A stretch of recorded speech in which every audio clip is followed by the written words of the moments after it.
Yo, man, it's your boy SasukeUzumaki. Welcome back to Mortal Kombat Deadly Alliance. And of course, with me is the lovely Hanukkah. Hello.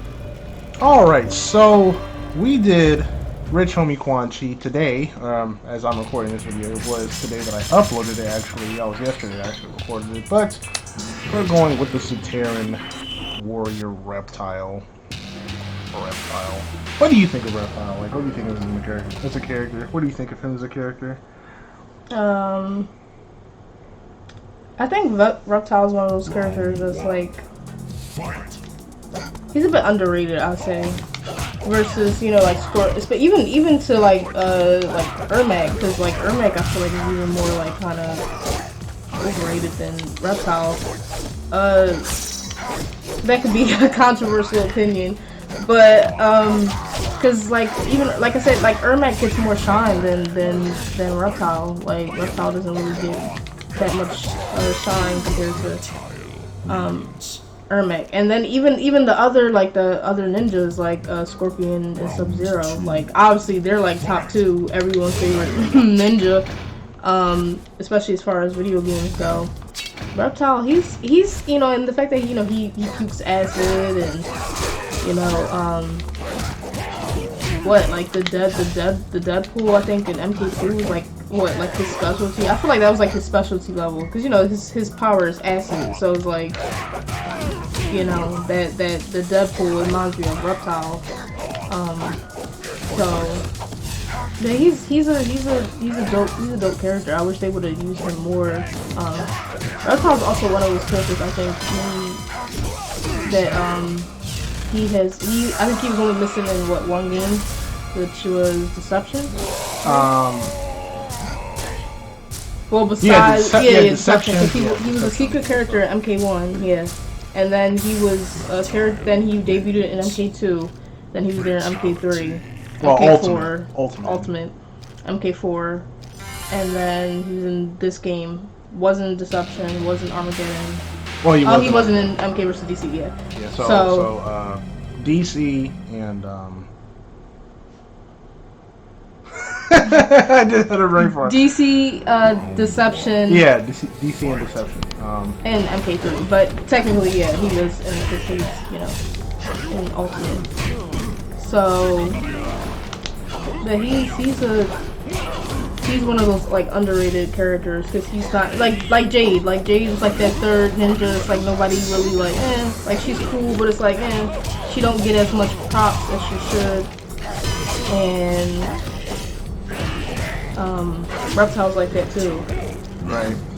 Yeah, I think a lot of people kind of started disliking Reptile when it came to this game. Well, no, 4. MK4 and Deadly Alliance is kind of like where Reptile's popularity kind of fell off for a lot of people because they didn't like the fact that he was literally a reptile, like a lizard, you know. So they were like, "Oh my God, his design sucks," you know. His design sucks. You guys changed it. He should be a humanoid, you know, that kind of thing. But in the old school games, like you ask anybody, you know, they'd be like, "Oh my God, yeah, bring that guy back." Yeah, because he's not one of those. He's not even a bad character. He's not even one of the worst characters. He should be in there. He was there since MK1. Like I said, you know, he's a secret character, and then, you know, then he became one of the third ninja. Mm-hmm. Other than just like Jade became the third ninja, other than Katana and Melina. Right. So you know, you had to, you know, Ed Boon. He always talked about how, you know, like, since they were so limited with what they could do back then, back in the 90s, you know, they would have to, like, you know, do, like, a little trick to, like, add more characters. So, you know, Scorpion and Sub-Zero, blue and yellow, respectively. You know, that's how you get green. Right. You know. Yeah. And they get Reptile. Mm-hmm. And Reptile, at least Reptile made it, because him and Natara are in, like, the same realm, I think. No, not Natara. The female Chameleon, yeah. So yeah, she's like part of his race, something like that. So right. Even Chameleon, I thought was like a cool, you know, like a cool addition to the game because. And she never came back. And never. She was... Until like what trilogy, the 64 version, Armageddon for the Wii. And that was it. Yeah. So no. She never made it back. Yeah. Which I guess it makes sense because like she's just really like a clone of everybody, kind of like she. Well, for the female characters. Yeah. Just like the male Chameleon. But I actually like Chameleon because she was the Chameleon was like everybody had their own like color. She was like gray, I think, in MK. She was in Trilogy, I think. Yeah. She I think she wore gray. I think that was like her color. Yeah. Gray and black. Yeah, she was gray, like smoke. Mm. And also another thing that was weird was like in the 64 version, like she was kind of like invisible, kind of like, so like she would kind of like be like transparent, just like when you fight her and stuff. Yeah, because I had that version, the Nintendo 64 version. And then she would like change colors to tell you like which female's power she was using. Yep.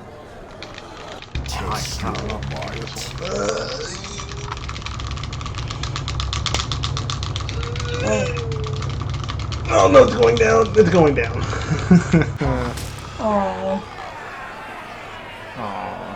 Yeah, look at his face, bro. Yeah, like I said, like really, they don't like Reptile being a reptile. I'm like, well, are you really that surprised when his name is freaking Reptile? You know, they just love the human ninja. You know, like I said, the whole love with ninjas. You know, back in the '90s. You know, with gaming and stuff like that.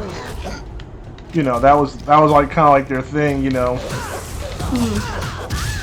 Yeah, I mean, yeah, because like they like they like the human version of Reptile, which that's cool. Because like I said, he's like Molina in that regard. Like when you take off his mask, it's a whole reptile, and he's a legit reptile. Right. But that even MK2, you know, that was like the whole thing about his race going on. You know, like when they revealed that, you know, that wasn't obviously his real form, like a guy named Reptile. You know, so. Exactly. The Reptile is he's a cool character. Even the fact that he's even like involved in like Natara's story, it was kind of like, huh? Like Reptile? Well, I mean, because it was basically, saying like, how he didn't, how since Shao Kahn was killed, which of course Deception, the GameCube version of Deception, retconned it, for him to be a clone or whatever. Then Natara was like, well, I need somebody to get that orb for me, so so I need Reptile to damage Cyrax and so I can get the orb. Get the orb. Right.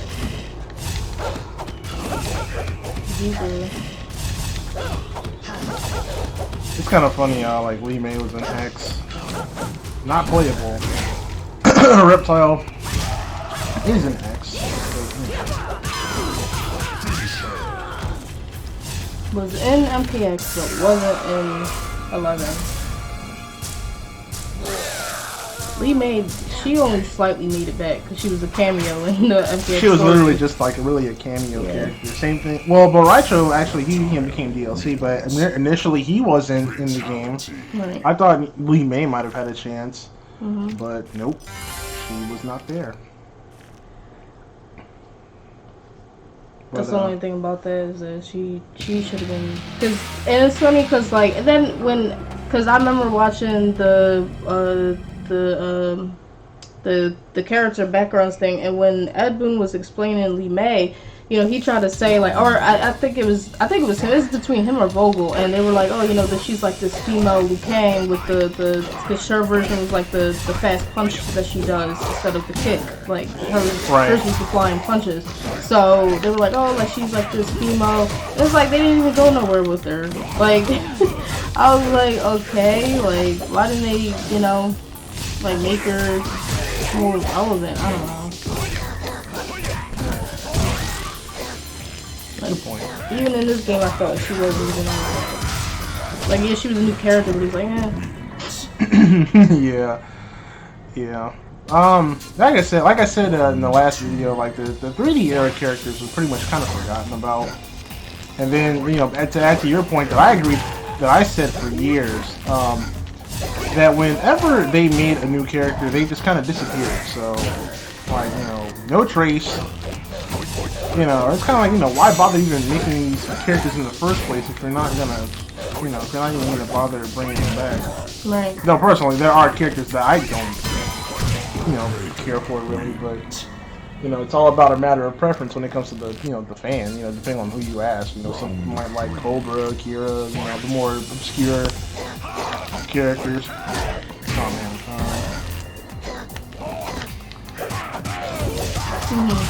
But you know that's my whole thing about it. You shouldn't have been able to block that.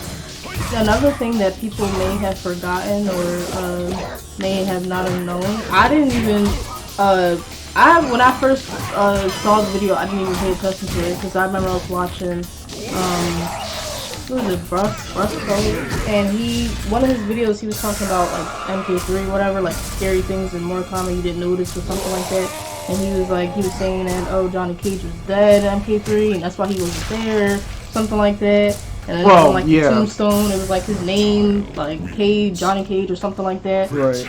And then, which is true because that's how he ended up being in MK4. Though he was in Trilogy, but yeah, they say like he gets killed like during the events of MK3, and then Raiden brings his soul back to Earth to help fight, you know, Shinnok in MK4, which is why he was in that game.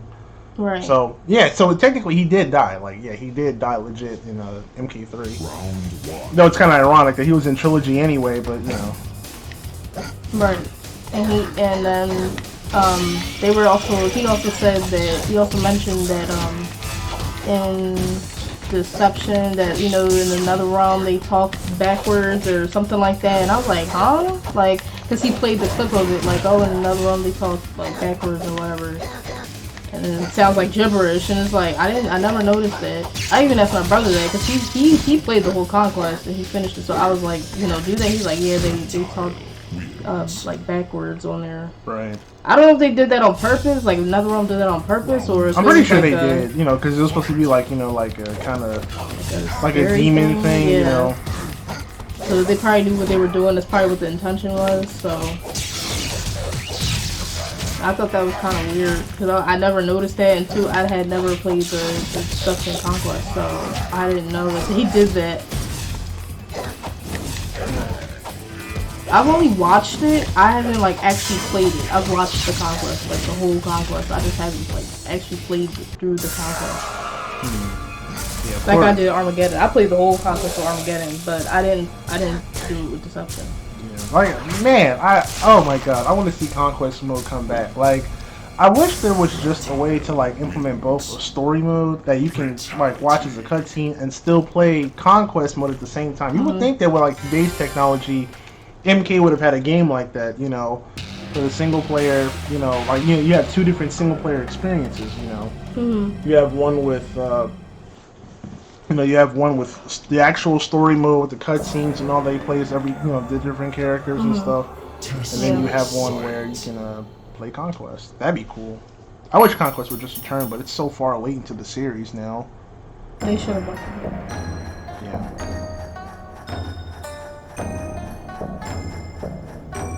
Damn, I need to see which one it was. I got it. I think I got it. You chose Okay. Yeah, so they should have brought that back though, because Conquest was it was a dope concept where you can actually learn the character, because it was a way you can, and especially back then it was fitting really back then because that was a way for everyone to learn the characters, like learn their moves, learn their combos, you know, to really learn the characters versus now, like it's like, oh, you know, you have to do it on your own, basically. Like it's like they're forcing you to do it on your own, which means you have to go to like practice mode and do it yourself. Like learn combos yourself, make up combos yourself, versus them giving you an input like they did with, like, you know, fatalities and stuff like that. Right. But at least with them, they give you the input for fatalities. I mean, they still give you the input for like combos, but it's like I said, you know, they don't teach you how to do it, because it's like Conquest is like your training, basically. Like, So they shouldn't have took that out, the Conquest. I think they should have kept that in, because that was easy for everyone to like learn it, you know, like especially for me, like to learn the comics and stuff like that. It was just and it was just an overall good backstory, because they would have like good backstories concerning the characters. Yeah, like who were they, you know, in a rival with, whatever. Right. Or what happened to the realm or whatever. Right, like Tara, she was a prime example of that, like for why she was in the game, because, you know, she was from the vampire realm. As far as I know, it was not specifically named, but that, you know, that it was called the vampire realm. And, you know, that she needed Reptile and Cyrex's help to get the orb to separate her realm from Outworld, since Shao Kahn conquered it. And it was, and, you know, it's ironically that they kind of used that plot point of like trying to separate realms for Jade and Kitana's realm of Edenia, since in the current timeline it's still merged with Outworld. Like Edenia is still merged with Outworld in the game. Right. So I thought that was still kind of interesting. But like I said, you know, you know, you can rework so many characters. You know, you can rework so many characters into the new series, but it's so far late. You know, you've already had two story reboots in 3 games. It started with MK9. You know. Started with MK9, and then what? Well, was that it? Then MK11 had its own reboot twice. Technically. Yeah. They should have kept it. They should have just kept the Conquest, and then not to mention even the challenge towers, like when they brought that back. Because like I said in the previous video, I said that I thought that the challenge tower was kind of like you know, the Conquest, kind of bringing that back a little bit for MK9. Let me just mention, even the crypt. I said this too about the crypt. The crypt was a lot better. Like in the previous games, like MK9's crypt was like, you could tell it was well thought out. You know, with the like, you know, all the different realms in the crypt, like the Blood Marsh, the Hollow of Infestation, the Deadlands, the other ones. I forgot the other ones. I know it's like, I think it's like 5. Yeah. MK11 has a decent crypt where you can actually run around, you know, but yeah, but I heard you have to grind for that. Yeah, though, you have to grind a lot to find the costumes and secret content. And like I said, what I didn't like about the content is that at least with MK9, when you bought the content in game, you know, you get to keep it. You know, like the only thing that was really, you know, like. You know, that was really like, you know, bought or whatever it was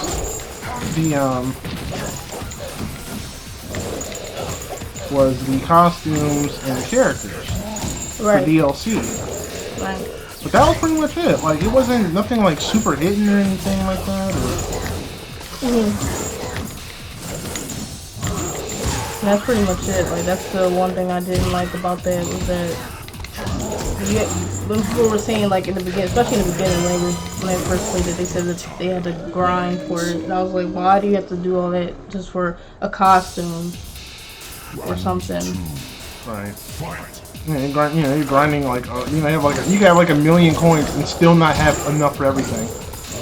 And then MK11, you know, it's kept, almost everything is kept behind the paywall. Or not a paywall, but like some certain things you can't even get like without paying for it with real money. Or you gotta grind in Combat League, you know. So you can't unlock everything in one place, basically. Like in the crypt, you can have like 1,000,000 coins and still not have everything. You know, so you know, Combat League forces people to play the game to get skins that they want. So for casual players, you know, it's not really gonna be as, you know, it's not gonna be, you know, they don't really have much of an incentive. You know, who wants to grind for like 1,000,000 hours for like one skin, you know? Right. And then you have to play like 5 different towers just to get like, you know, a couple of taunts or, you know, and all that. And then, like I said, another thing I don't like about MK11 is the costumes themselves. Like, you know, some of them do have cool designs, but you know, like some of the stuff, like you can, like, you know, a mask. Okay, that makes sense. You know, the skin overall, you can customize that. But then, like some of the accessories, like, bro, how are they supposed to see this? Like, how are they supposed to know that that's a customizable item? You know, how are they supposed to know that that's a customizable item? You know, without making it look goofy. You know, like they could have like a shoulder pad. Like, how am I supposed to know that that's a customized item? Right. Unless you're playing with the character yourself, you know? Like, it's just so weird.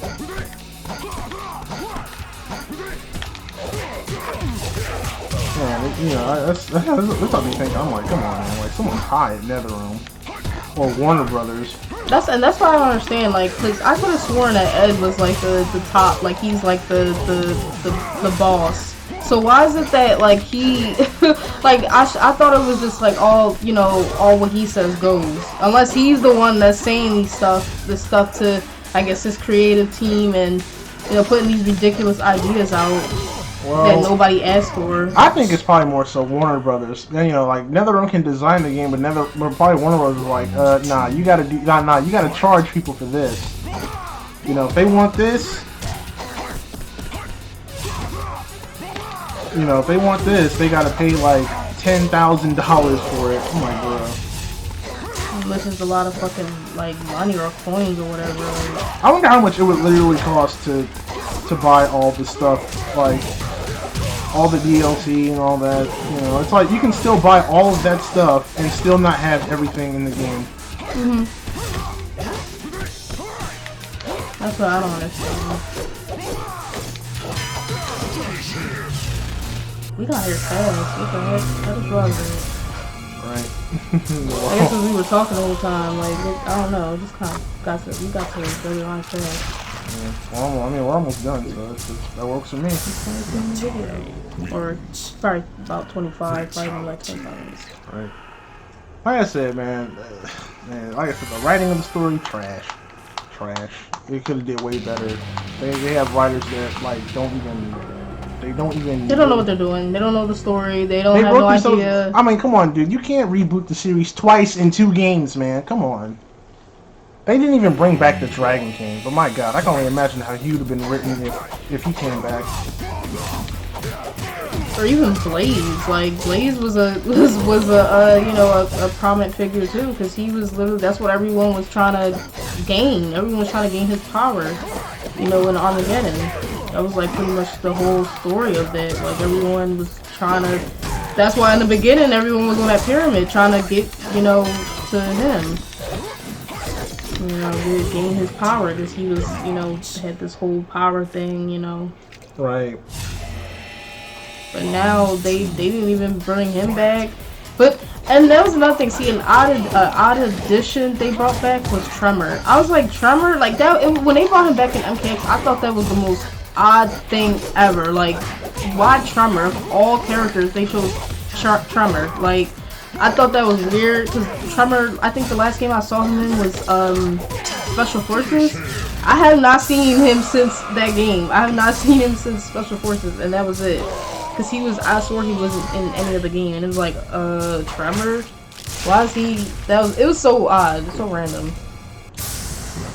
to see him in the game. Yeah, I was not expecting that. Yeah, I mean, like I said, Tremor, you know, he was pretty cool in MKX, but yeah, I certainly agree that, you know, out of all the characters, like, you know, he came from like one game, Special Forces, and the comics, but that's it. You know, that's it. It's like who the fuck knows who Tremor is? You know, nobody. I would have taken Serena over Tremor personally.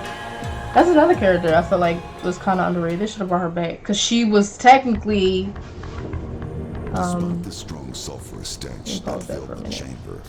Reptile could smell that Tara and Cyrax had been there recently. There was no sign of them now, except for some scattered glass shards and a residual trace of strong magical energies. His revenge would have to wait. Suddenly, an expectant hush filled the chamber as energy cascaded around what appeared to be a dragon embryo. The tiny dragon stretched and the egg cracked. A beam of energy ripped out from inside and lanced into Reptile. His world was filled with a roaring power as his squamous body was twisted and transformed. The ancient prophecy had been fulfilled. The Dragon King had returned. I meant to say she was technically Sub-Zero's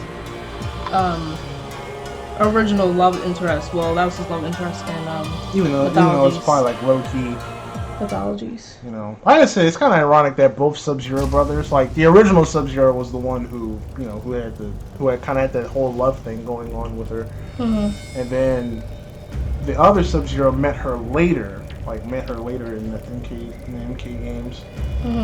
So, but hey guys, man, that's pretty much gonna do it for Reptile, man. I hope you guys enjoyed the video, man. So that was pretty smooth, and we will see you guys next time.